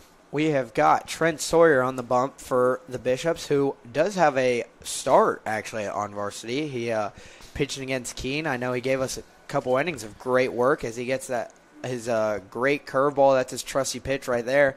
Gets that in, 2-1 count, gets the batter to chase. You mentioned Trent Sawyer. There's something I remember about that game. Nobody expected him to start. I don't even know if he expected to start that game. That ball was grounded. Was that Peoples still out there? That is Zimmerman. No, that is short. You were right. Wesleyan's moved the lineup around a lot today. If I remember, basically after every pitch, Sawyer was smiling. He was the happiest guy I've ever seen getting the ball that day. He was just like a kid in a candy shop on the mound. And let me tell you something, folks. He gave Wesleyan a very competitive start that day. He kept them in the game. And like we talked about, that was the ball game that came down to really got one play down the line. The call did not go Wesleyan's way.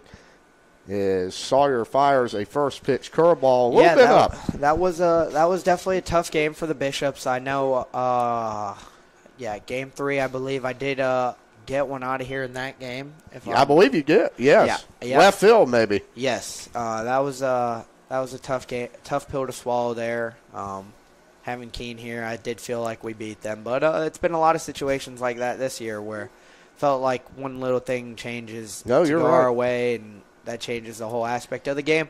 But, looking to change things back to our way starting this weekend. But that's what I love about baseball, Javi. You look at the sport of football, we touched on, or you and Brooklyn touched on that when she was on the broadcast earlier with the Florida State and Ohio State talk. And the sport about baseball, Javi, as they say, you got a chance to play again tomorrow. Football once a week, and that one loss really affects you the whole season, could end your season at the highest level. And you look at baseball, there's never been an undefeated team, and as bad as you hate to be candidly honest, as bad as it's been for Wesleyan this year, and obviously the record is not great, there's still a shot to get in the conference tournament, which I would say is a very good chance. That was a beautiful curveball by Sawyer. But Coach Clifton will tell you there's a lot of talent on this team. Wesleyan can get hot late. If you get hot at the right time and make a run, and you're due to get hot, that's going to be a tough out in the conference tournament and even the regionals if Wesleyan is fortunate enough to win the USA South. But I still got a lot of confidence in this team, Javi. I agree 100%, and so does Coach Clifton. Coach Clifton, has been put in some situations that, there's sometimes nothing to say after some of the games that we've dealt with this year, and he's handled that great. Been situations. It's just there is no as a collective group, we feel that, we know what happened, and we know what we needed to do differently, and we know what could have gone differently. And we just got to keep our heads up until that one thing that needs to go differently goes differently. And when that happens, you got to ride that momentum.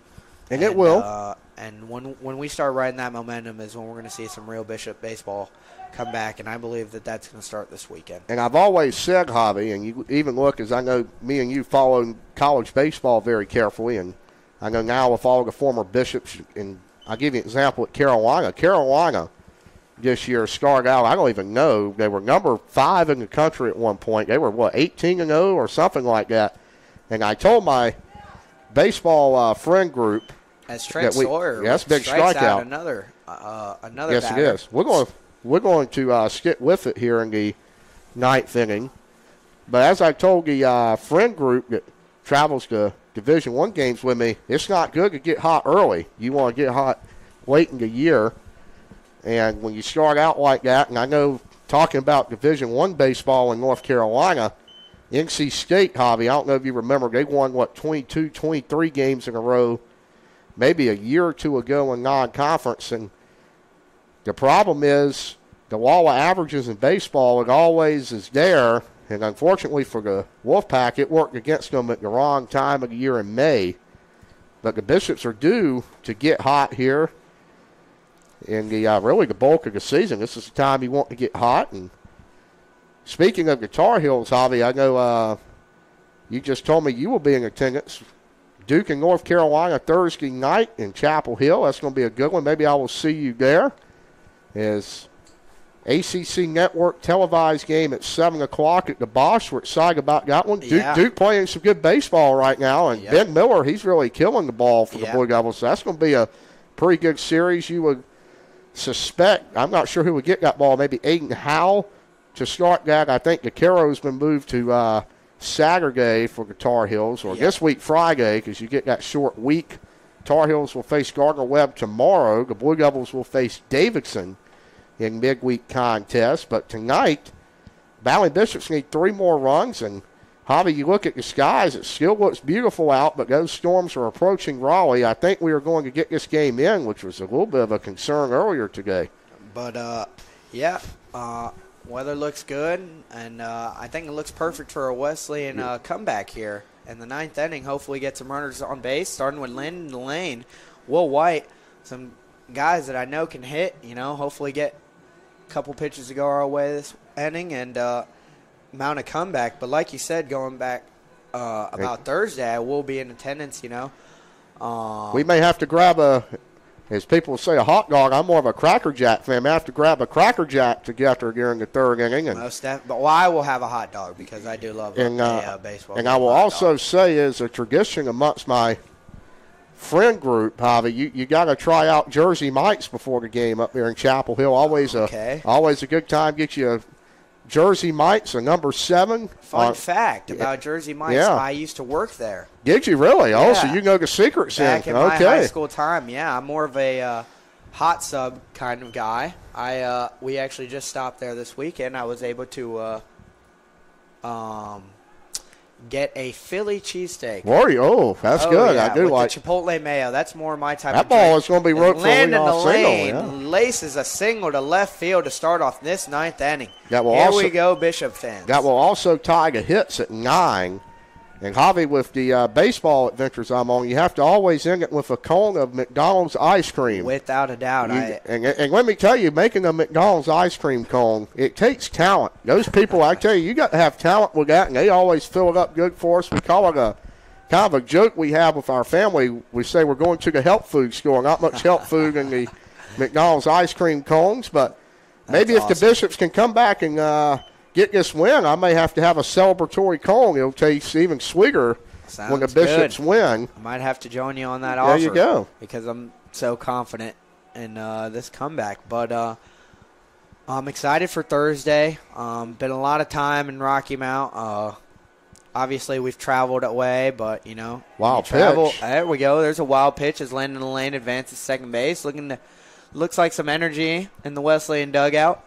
But, we go on these road trips, but we're just always kind of here in Rocky Mount, practice, school. So found Thursday, get a good practice in and go check out some good college baseball, some great college baseball. Yes, it is. Before we play our good game on Friday, our great game on Friday. The way the Blue Devils are playing, to touch a little bit on that series, Javi, when the poll comes out, I have not even looked at it. I believe the D1 poll comes out on Mondays. The D3 poll comes out on Tuesdays. The Blue Devils may be ranked going into that contest against North Carolina. Just took State down 2 out of 3. They had a big midweek win over ECU, not without fireworks. I did see those fireworks. As Cliff Godwin and Chris Power got into it. From my vantage point on that is I was actually watching live on the ACC network. It appeared there was some jawing going back and forth. Yep.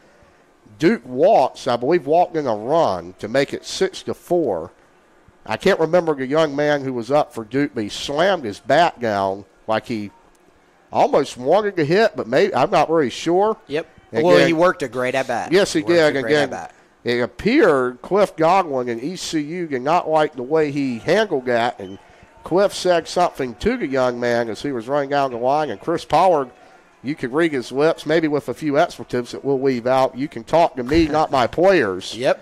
And we're not going to give you the full. We'll give you the PG version of what was said. But I tell you what, I really like Chris Pollard and agree with him in that situation. He was standing up for his guys, and talk about the job he's done at Duke. The all-time winningest coach in Blue Devil history. He's taken Duke one game away from the College World Series multiple times. As Wesleyan's got some action here tonight. That brings up the tying run, and Baylor Peebles as Will White works a great at-bat there to go from, I believe, 1-2 to a walk. You were right. Some excellent takes in that at-bat. Baylor Peebles comes up here. I don't believe he's gotten a hit this game, but this would be a big situation for him to get one here. Pitcher struggling to find the zone. Delane had a great hit off of him, so Peebles will look to add off that magic. But yeah, going back to the Duke situation, I do agree with you on that. The Duke coach's name is Chris Pollard. Chris Pollard. Pollard, yeah, Pollard. Okay, yes. Yep. I do agree 100% with Coach Pollard. What Coach Godwin did was maybe a little bit out of line. A little bit out of line, but I also could understand from Coach Godwin's point where he was coming from a player, ECU will host Florida Atlantic for a 3-game set this weekend. Another big series in the state. Virginia, who just took down Stanford 2 out of 3, they're going to be traveling to Raleigh this weekend. That's a really big series against NC State. Elliot Avent, he was a volunteer assistant here at Wesleyan under Mike Fox. He's trying to turn things around in Raleigh. I believe they got run ruled during the midweek this week by USC Upstate. Wow. So not a good week for the Wolfpack, but we have a 2-0 count here to Peebles. Let's see. That will make it 3-0. Great take there.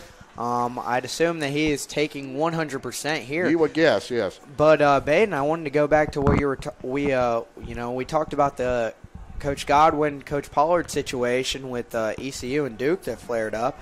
I wanted to bring a situation. I don't know if you saw it between Ole Miss and Florida this weekend, where ball 4 loads the bases with nobody out. Now, Javi, I did not see that. Okay, well, I did see before you mentioned that. I did see in I believe a game last night, Kentucky and Texas A&M, there was a curfew situation, and there was some yelling.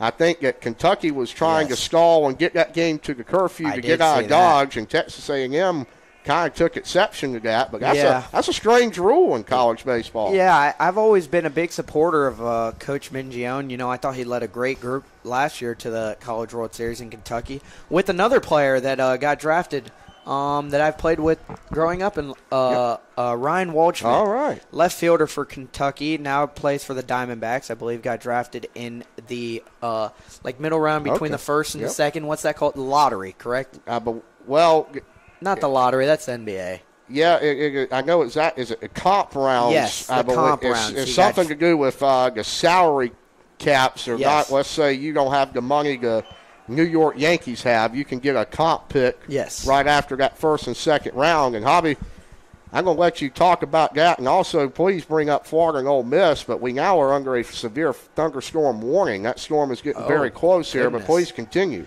I guess I'll go a little bit quickly then. But hopefully not with the Bishops working a big inning here. As 3-0. 3-0 count to Sam Colsano here. Once again, 100% taken. Hopefully a walk and a run. Yep. But tell us about that Ole Miss Florida story. So, Ole Miss, who did have a chance at sweeping the series, they did lose in Game 3 to a comeback Gators victory for the Gators' first win in their conference play, making them first 1-8. win. 1-8, actually. Swept by Tennessee, then swept by Georgia at Tennessee home. is pretty good. So. Yep, and Georgia. Swept by Georgia at home. That's a walk. And there's a walk there. That'll bring in one run, bringing up Tyler Pegram. As the Bishops continue to work this magic in the bottom of the ninth inning here. So, Game 2, big situation. Another player that I played with that also played with Hobbs in high school, Colby Shelton. Gators shortstop, looks to be a top 3-round draft pick, I believe, this year. Has showed some great improvement with bat-to-ball skills. But aside from that, he gets intentionally walked to bring up a freshman first baseman, Brendan Lawson. And Brendan Lawson proceeds to hit a grand slam to take the lead for the Gators. And then he chucks his bat down as he's staring at the Ole Miss dugout. Oh, that's not good. And I believe says something probably that isn't too nice to the Ole Miss dugout. Not the PG No, not Yeah. in the PG way. But and then proceeds to jog around the bases and then gets ejected. Okay. So yeah, a lot of sparks flared there.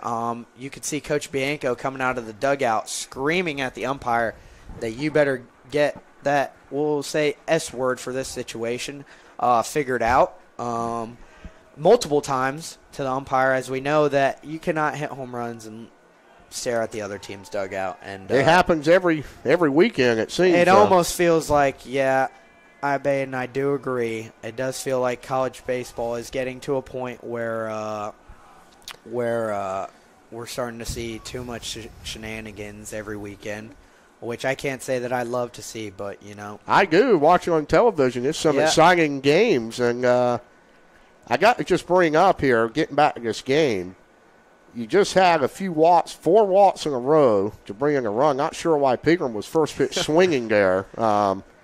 You could take, and that's a ball high. He swings that. I'm a little confused here why the Bishops are swinging away in this spot. But yeah, I maybe gave him credit that the first pitch was a strike. It was, yeah. But that one, I got to say, you got to shorten up your zone once you go once. But now, hopefully, he can work an 0-2 count here as he fouls another pitch off. Good swing there. He will stay alive. Yep. As Preston Workman brings up the balls to the umpire. Love to see that out of our number 2 guy. Coach Clifton making sure he's good down there, too. We got to get all those baseballs back. Not expensive, or not cheap, I should say. As Coach Clifton loves to say, those baseballs cost $6, so we better have all of them. All right, yeah. 0-2. Pegram's got to choke up, try to get a ball in play, score a run. Curveball, he took it, and he is going to be out.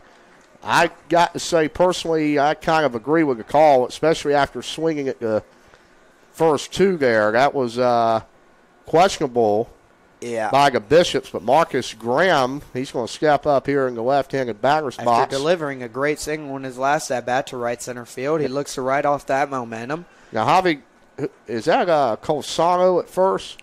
It is. So a ball down the line with Colsano at first could potentially walk this game off. You would assume a hit ties it. Yes, he is getting a big secondary, which I do like to see.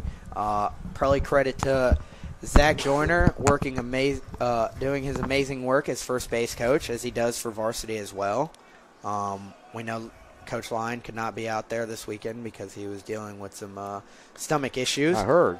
But Marcus Graham with a good take there to take the count to 2-0, not opening up his own, making the pitcher come to him.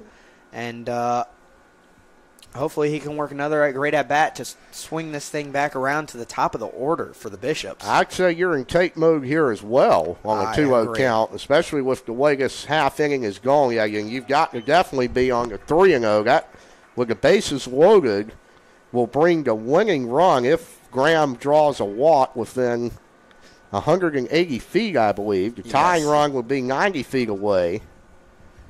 So we'll see what happens. But 90 feet, Javi, that's a long ways, and I hate to harp on it, but the East Carolina Pirates would definitely tell you that, 'cause that's ball 4. They were 90 feet away from Omaha twice, couldn't get there. So the Bishops hopefully have better luck tonight, and they are now in really good position to come back and win this game. And we're getting that much closer to a McDonald's ice cream cone, it appears. I agree 100%, but we're going to have to postpone it a little bit, as I believe we're going to see a pitching change here for the Monarchs. Spencer Austin, JV skipper, will call to the bullpen, and we'll call to commercial break.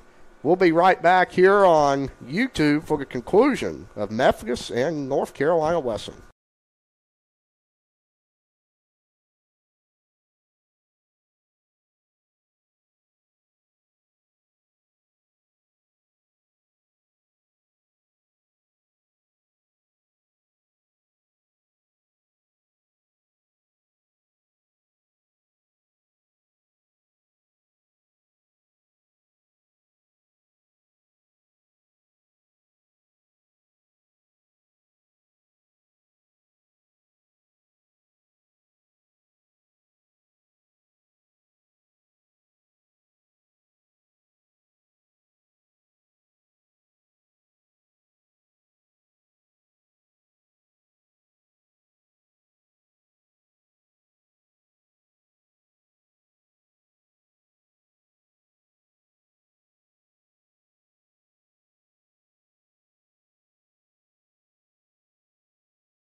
back here on the kind airwaves of YouTube, we'll go Storms coming in hot, as the kids would say. Connor Furby will step in here at the top of the order. We'll face a right-handed arm from Methodist. Unfortunately, number 41 on the Monarch website's not listed, so we do not know who that young man is, but he will throw ball 1, and the Bishops, Javi, you're 90 feet away from the win. You got runner on, 90 feet away from the tie.